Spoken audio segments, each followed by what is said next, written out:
বাইরে অতগুলো জিলেপি দেখলাম, আপনি মেলা গিয়েছিলেন, অতগুলো জিলেপি এনেছেন, আপনি তো কিপটে মানুষ, অত জিনিস তো আনেন না, কোথায় পেলেন সত্যি করে বলুন তো?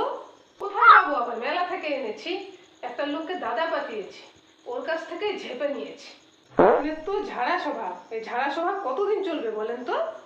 Oh, তুমি আর নাক বললিও না, তোমার বাবাও তো ঝাড়া পাটি। oh, একদম খবরদার উল্টো পাল্টা কথা বলবেন না, আমার বাবা কি ঝেড়ে নিয়ে এসছে? তোমার বাবাও তো তোমার মাকে ঝেড়ে নিয়ে এসে বিয়ে করেছে, মানে তোমার মামার বাড়ি থেকে তোমার দাদুর কাছ থেকে ঝেড়ে এনে তোমার বাবা প্রেম করে তোমার মাকে বিয়ে করেছে। Ready. খবরদার উল্টো পাল্টা কথা বলবেন না। আমি কি আপনার সম্পর্কে কিছু জানি না? বাবার সঙ্গে আপনার বড় দিদির বিয়ে ঠিক হয়েছিল, আপনি আপনার বড় দিদিকে ঘুমের ওষুধ খাইয়ে খাটে নিচে ভরে দিলেন, দিয়ে টাকার লোভে আপনি বাবাকে ওই পিড়িতে বসে বিয়ে করে নিলেন, নিয়ে নির্লজ্জের মতো এই বাড়ি চলে এলেন। তারপরে সারা হারামি হারামি হারামি, সব খবর রাখে। Oh my God.